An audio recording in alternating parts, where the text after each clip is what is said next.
करते हैं कुछ फिजिक्स के फॉर्मूलाज के बारे में। इसमें सिर्फ और सिर्फ फिजिक्स के फॉर्मूलाज हम डिस्कस करने वाले हैं। चलिए देखते हैं वन बाय वन क्या क्या है। सो फर्स्ट है करंट इलेक्ट्रिसिटी चैप्टर, जो आता है आपका 8 मार्क्स का, यानी कि 2 क्वेश्चंस आपके मिनिमम बनने ही है नीट 2026 के अंदर। ठीक है, जहाँ जो फॉर्मूलाज हैं वो फॉर्मूलाज किस किस रिलेटेड है, इलेक्ट्रिक करंट से related, like I is equal to Q upon में टी। अगर डेल्टा क्यू आता है मतलब नेट चेंज कितना हुआ है क्यू के अंदर, क्यू मतलब चार्ज के अंदर, कि चार्ज में कितना चेंज हुआ है। दान बात करते हैं टी, यानी कि टाइम इंटरवल कितना है, कितना टाइम में गैप है। फिर आता है ओम्स का लॉ, कि ओम्स का लॉ क्या रिप्रेजेंट करता है, V is equal to R I. R यहाँ पर क्या होता है, रेजिस्टेंस। आफ्टर देन आता है स्पेसिफिक रेजिस्टेंस कैसे निकालते हैं, ड्रिफ्ट वेलोसिटी कैसे निकालते हैं, करंट डेंसिटी कैसे निकालते हैं।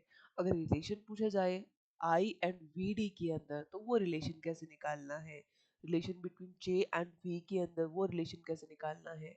अगर कहीं मोबिलिटी है तो मोबिलिटी के लिए कौन सा लगेगा, स्पेसिफिक कंडक्टर्स के लिए कौन सा लगेगा। Then dependence of resistance on temperature, अगर रेजिस्टेंस क्या है टेम्परेचर पर डिपेंड है तो उसके लिए क्या होगा। जहाँ पे टेम्परेचर कोफिशिएंट्स निकालना है तो कौन सा फॉर्मूला लगाओगे।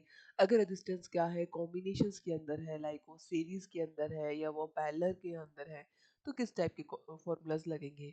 लाइक अगर बात करते हैं सीरीज के अंदर, तो सीरीज में फॉर्मूला लग रहा है R is equal to R one plus R two plus R three.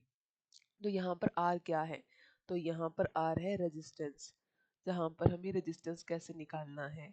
Parallel में है तो वन अपॉन आर हो जाएगा is equal to one upon R one plus one upon R two plus one upon R three. ये कब है, जब parallel resistance निकालना है।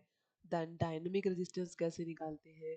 इलेक्ट्रिक पावर पर बहुत ज़्यादा क्वेश्चंस आते हैं, जो क्वेश्चन क्या मिलते हैं आपको, मिक्सिंग मिलती है क्वेश्चंस की, जहाँ पर P is equal to W T, और W की वैल्यू क्या है, तो W की वैल्यू आ जाती है यहाँ पर V स्केयर अपॉन R।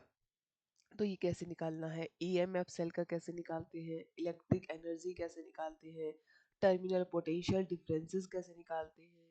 उसके साथ साथ आता है किरचॉफ का लॉ, इस पर मल्टीपल टाइम क्वेश्चंस पूछे जाते हैं। तो ये मल्टीपल टाइम क्वेश्चंस है तो इसको आपको थोड़ा सा ज़्यादा फोकस करना है। देन आता है मीटर ब्रिज क्या है, पोटेंशियोमीटर क्या है, टेम्परेचर डिपेंडेंस अगर रजिस्टिविटी पर हो तो कौन सा फॉर्मूला लगेगा। आफ्टर देन हम बात करते हैं नेक्स्ट चैप्टर। नेक्स्ट चैप्टर है हमारे पास अल्टरनेट करंट। इससे भी जो चैप्टर से क्वेश्चन आ रहे हैं वो भी आ रहे हैं 8 मार्क्स के, जहाँ पर अल्टरनेट वोल्टेज कैसे निकालते हैं, मीन वैल्यू अल्टरनेटिव करंट्स की कैसे निकालते हैं, रूट मीन स्क्वायर वैल्यू कैसे निकालते हैं, पीरियोडिक टाइम कैसे निकालते हैं, फ्रीक्वेंसीज कैसे निकालते हैं, इंडक्टिव रेजिस्टेंस क्या होती है, कैपेसिटिव रेजिस्टेंस क्या होती है, जब आर और एल और सी क्या हो सीरीज में हो तब क्या होगा, एल यहाँ पर क्या शो कर रहा है इंडक्टेंस, तो इंडक्टेंस होता क्या है, सी अगर कैपेसिटेंस है तो कैपेसिटेंस क्या होता है, आर अगर रेजिस्टेंस है तो वो क्या होता है।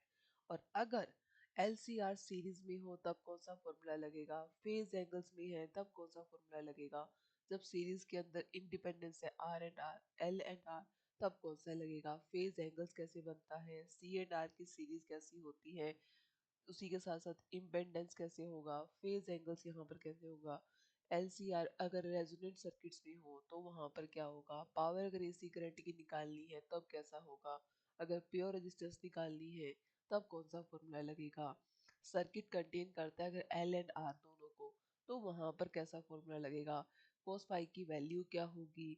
अगर वोल्टलेस करंट निकालना है तो ये बहुत बार पूछा जाता है, वोल्टलेस करंट कैसे निकालते हैं, तो उसकी वैल्यू कैसी होगी, बैंडविड्थ निकालनी है, क्वालिटी फैक्टर निकालना है, या ट्रांसफॉर्मर एफिशिएंसी निकालनी है।